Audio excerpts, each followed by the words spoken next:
नमस्कार दोस्तों, मैं नीरज पांडे स्वागत करता हूँ आपके अपने YouTube चैनल धर्म सनातन में। जिसे दोस्तों आप लोग ने तो थंबनेल देख के आप समझ ही गए होंगे मैं किस महाराज के बारे में आज बात करूंगा, किनकी जीवनी मैं आप लोगों के सामने समक्ष रखने की कोशिश कर रहा हूँ। दोस्तों आपने नाम बहुत सुना होगा, प्रेमानंद जी महाराज। अगर आज के समय कलयुग में अगर कहीं पे भी अगर राधा रानी का विचार हो, यानी राधा रानी की कहीं प्रशंसा अगर हो, तो उसमें एक नाम प्रेमानंद जी का जुड़ता है, क्योंकि प्रेमानंद जी महाराज राधा रानी के बहुत बड़े भक्त हैं। अब ये कैसे हुए, कैसे उन्होंने इतना बड़ा प्रवचन करना शुरू किया? कोई तो पहले तो सीखता नहीं, लेकिन कक्षा 9वीं तक पढ़ने के बाद उन्होंने अध्यात्म का रास्ता चुना। और अध्यात्म का रास्ता चुनने के साथ ही साथ उन्होंने ऐसे ऐसे चीज़ों की पढ़ाई उन्होंने की जिनकी डिग्रियां तो उनके पास नहीं है, और ऐसे इंसान को डिग्री की जरूरत भी नहीं है, जिनकी सिर्फ आवाज़ और बातें जो हैं कलयुग के इंसानों के मन को मोह ले। ऐसा इंसान इस समय पे तो मेरे ख्याल से कोई और है राधा रानी के भक्तों में। तो कौन है प्रेमानंद जी महाराज, कैसे इन्हें महाराज की उपाधि मिल गई? तो आज उसी के बारे में हम बात करेंगे कि कौन है, कहाँ से आए, क्यों आए और कैसे ये राधा रानी के इतने बड़े भक्त बन गए। तो दोस्तों कहानी की शुरुआत मैं करने जा रहा हूँ। तो आप लोगों से निवेदन है कि हमारे चैनल को लाइक या सब्सक्राइब कर लीजिए कि ऐसी कहानियाँ, ऐसे ही जो मोटिवेशन की जो स्टोरियाँ होती है मैं आप लोग के लिए अपने इस चैनल पे लाता रहूँगा। तो आइए दोस्तों शुरू करते हैं कहानी। तो दोस्तों कहानी की शुरुआत होती है प्रेमानंद जी महाराज के घर से। प्रेमानंद जी के पिताजी का नाम शंभू पांडे और माँ रमा देवी दुबे। इन दोनों की शादी के पश्चात प्रेमानंद जी महाराज का जन्म हुआ। बचपन से ही उनके घर में देवी देवताओं का वास। उनके जो परदादा थे, यानी दादा जो होते हैं, वो भी एक संत जीवन जीते थे। उन्हीं की कहानियों को सुनकर इन्हें अध्यात्म का रास्ता चुना और महज 13 साल की उम्र में घर छोड़कर वो जो है अपने गांव से छोड़कर अध्यात्म की तलाश में अपने घर को उन्होंने त्याग दिया। रात करीब लमसम यही 12 बजे के आसपास वो घर छोड़कर निकले थे। अब पूरी रात उन्होंने चलने के बाद एक शंकर जी के मंदिर में, जंगलों के रास्तों से वो उस समय निकले थे, और जंगल में शंकर जी का मंदिर हुआ करता था, और उसी मंदिर में जाकर ये जो है बैठ गए वहाँ के संत से मिलने के लिए। लेकिन वो संत उस दिन वहाँ थे नहीं। अब एक बच्चा रात 12 बजे घर से निकले और पूरी रात चले, पूरा दिन जो है मंदिर में बिताए, ना खाने का ठिकाना, ना सोने का ठिकाना, कोई ठिकाना नहीं उनके पास। जब शाम हुई, अब भूख भी लगी हुई है और संत जो थे मंदिर में वो भी नहीं थे। तो कहते हैं कि गांव के एक आदमी जो था वो संत के जो वहाँ पे गुरुजी महाराज जो थे, संत जी जो थे, उनके लिए दही लेकर आया हुआ था। और वही जो है दही शाम को इनके पास आ गई, क्योंकि संत जी थे नहीं, तो जो गांव का लेकर आया वो क्या करे, दही लेकर आया तो किसी न किसी को देगा ही। तो उसने अनिरुद्ध जी को दे दिया। अभी तक ये प्रेमानंद जी महाराज नहीं बने, ये अनिरुद्ध महाराज जी हैं, अनिरुद्ध पांडे। अब होता क्या है कि अब वो एक दिन का तो जुगाड़ हो गया, आगे वो करे क्या? रात को उस मंदिर के जो बरामदे में ही वो सोए हुए थे कि तभी रात को जो है वो संत जी आ गए और इन्हें उठाया, इनसे पूछा। इन्होंने बताया कि ऐसी ऐसी बात है, मैं अध्यात्म की ओर जाना चाहता हूँ। तो संत जी ने कुछ समय के लिए उन्हें अपने पास रखा। अब वो तो शिक्षा दे नहीं सकते, तो उन्हें तो शिक्षा लेने के लिए उन्हें गुरुकुल जाना होगा। वहां से उन्हें गुरुकुल भेज दिया गया। जो संत जी थे उन्हें गुरुकुल भेज दिया। वो गुरुकुल था वाराणसी में। अब संत जी पहुंच गए वाराणसी। वाराणसी में एक मंदिर में जो है इनको जगह मिली, वहाँ पर वो रहे, आध्यात्म की पढ़ाई की, जो भी उनका कार्यक्रम होता है उन्होंने उस तरीके से किया। सुबह उठना, पूजा पाठ करना, जो भी उनके अंदर में आता है उन्होंने सब किया। और करीब 21 साल की उम्र तक ये बनारस में ही रहे। अब समय आ गया था कि अब बनारस छोड़कर और कहीं और जाना पड़े उन्हें, क्योंकि अभी तो उनका भगवान की तलाश उन्हें जारी थी। ऐसे ही करते हुए जो है वो पहुंच जाते हैं वृंदावन, सॉरी ये पहुंच जाते हैं चित्रकूट। अब चित्रकूट के जंगलों में अगर आप कभी जाएंगे तो आप देखेंगे वहाँ पे बहुत सारे संत महात्मा ऐसे हैं जो जंगलों में पड़े हैं। वहाँ पर ये पहुँच गए और उन्होंने वहाँ पे जो है वहाँ पे भी कुछ उन्होंने जो तपस्या की, कुछ सालों तो वहाँ पे भी रहे हैं चित्रकूट में, लेकिन मन नहीं लगा। अभी भी उन्हें भगवान नहीं मिले जिसकी तलाश में वो अपना घर छोड़कर, घर को त्याग कर जो निकले हुए थे। कुछ समय बीता, फिर उन्होंने कहा कि अब आगे बढ़े, यहाँ पे भी तो कुछ हुआ नहीं। ऐसे ही ऐसे करते करते वो कुछ समय हिमालय के आसपास भी रहे हैं, पहुंच जाते हैं वृंदावन, जहाँ पे आज तक वो अभी तक है वहां पे।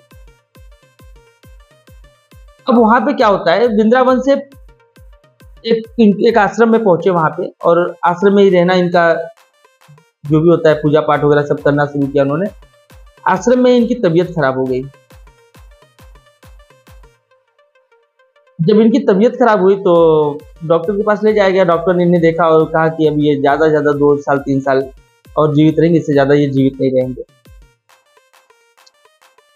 तो महाराज जी जो है अब जिस मंदिर में या जिस आश्रम में ये थे, वहां के लोगों ने इन्हें निकालने का प्रयास किया कि अब इन्हें निकाल देना चाहिए।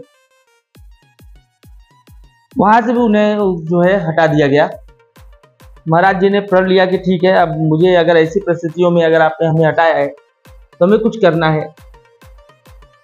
अब दवा के लिए पैसे नहीं, कुछ हो नहीं सकता, तो अब क्या करें।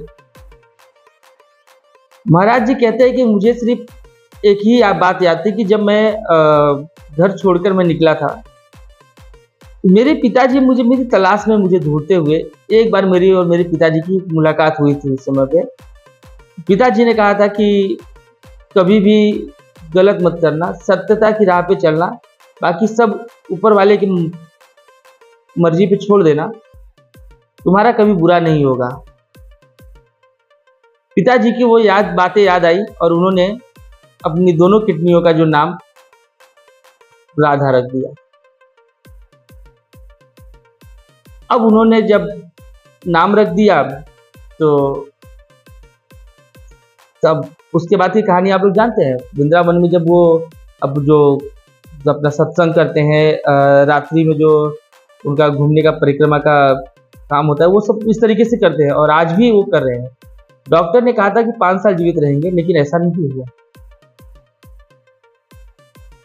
अब आज भी वो किडनियां खराब में डायलिसिस में हैं, लेकिन फिर भी सबको दर्शन देते हैं। हाँ, कुछ नियम है कि हम और आप उन्हें छू नहीं सकते, दूर से उनसे जो भी प्रणाम आशीर्वाद जो लेना है आप कर सकते हैं, लेकिन उन्हें छुआ नहीं जाता। आप देखते होंगे कि जो उनका प्रवचन होता है तो उसमें आपको ये चीज नजर आती है। दोस्तों, कहानी ऐसी नहीं है इनकी जीवन में जो इन्होंने दुख नहीं देखा हो। इन्होंने बहुत सारे दुख झेले हैं। हम तो आधे घंटे में आपको पूरी कहानियां बता के चले जाते हैं, लेकिन अगर आप सही मार्गदर्शन अगर उनका देखना चाहेंगे तो आपको समझ में आएगा कि एक संत जीवन क्या होता है। आज उनसे अगर कोई पूछा जाए कि क्या आपको भगवान मिले, तो कहते हाँ मिले। और पूछा जाए कब मिले, कैसे मिले और कैसे दिखते भगवान, कहते हैं कि मैं साक्षात खड़ा हूं आपके सामने, मैं भगवान नहीं हूं, लेकिन मैंने अपनी 2 किडनियों का नाम जो मैंने राधा रख लिया है कि जिससे आज भी वो किडनियां चल रही है मेरी। तो क्या ये बड़ी बात नहीं है? साइंस में इसका कोई जवाब ही नहीं है, भगवान मिले या नहीं मिले। मैं कहता हूँ मुझसे मिले, और जिसका सबूत मेरी दोनों किडनियां जो खराब होने के बाद भी मैं जीवित हूँ, तो साइंस से अगर आप देखने जाएंगे तो ये इम्पॉसिबल है, किसी की भी किडनी खराब हो तो वो साल 2 साल में चले जाते हैं, लेकिन ये संत इतने सालों तक जीवित है, तो कैसे जीवित है? यहाँ तक साइंस नहीं पहुँच सकता, जहाँ तक साइंस जहाँ खत्म होता है वहाँ से अध्यात्म शुरू होता है। ये भी आपको मैं बता दूं, जो चीज़ आपको इम्पॉसिबल लगती है वो चीज़ आप अध्यात्म में आ जाइए, अगर वो चीज़ सही ना हो जाए तो कहिएगा कि हम लोग। एक बार की मैं आपको बात बताता हूँ, मैंने बहुत पहले लमसम 2011 मैंने कांवड़ यात्रा की थी। मुंबई का लड़का, कभी कांवड़िया यात्रा देखी नहीं थी, न कभी किया था, फर्स्ट टाइम मैं कर रहा था जब, तो मुझे मेरे गांव के सब लोगों ने कहा था तुमसे ना हो पाएगा। मैंने कहा यार करने वाले तो इंसान ही हैं, तो कैसे नहीं होगा। और मैंने ये प्रण ले लिया कि मतलब मुझे ये यात्रा करके दिखानी है। अच्छा, मेरे पिताजी ने मुझे कहा था कि कर लोगे?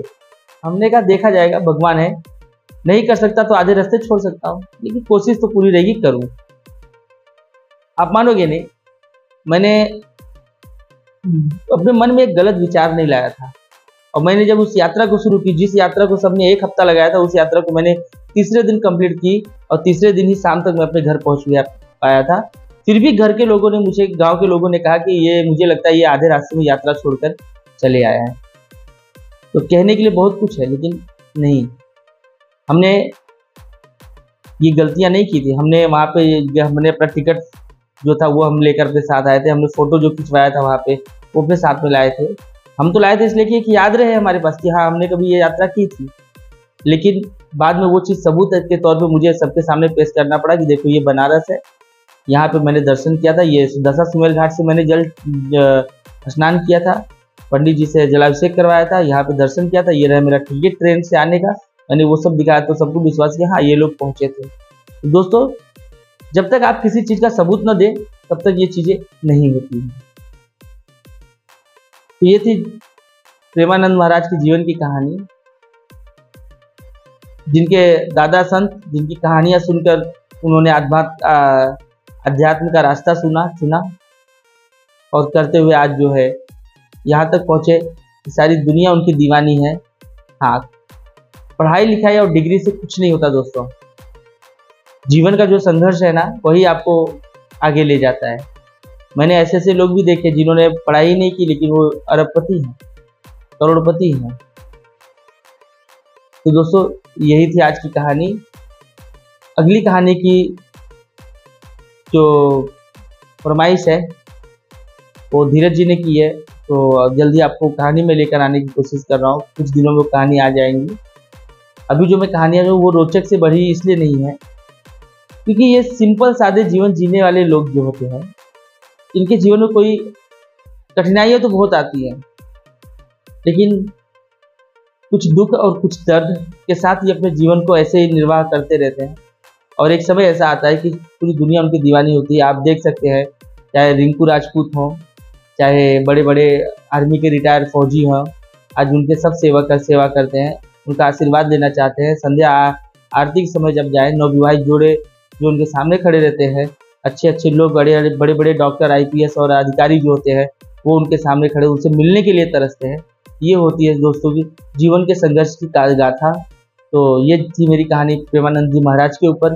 तो दोस्तों अगली कहानी बागेश्वर बाबा जी के ऊपर होने वाली है, तो उसकी तैयारी चलिए दोस्तों। तब तक के लिए मैं आप लोगों से अलविदा लेता हूँ, मैं चलता हूँ आगे। और आप लोग हमारी वीडियो अगर थोड़ी भी और अच्छी लगे तो प्लीज़ लाइक एंड सब्सक्राइब कीजिए, दोस्तों को भेजिए, कहानी सुनाइए दोस्तों। जय श्री राम।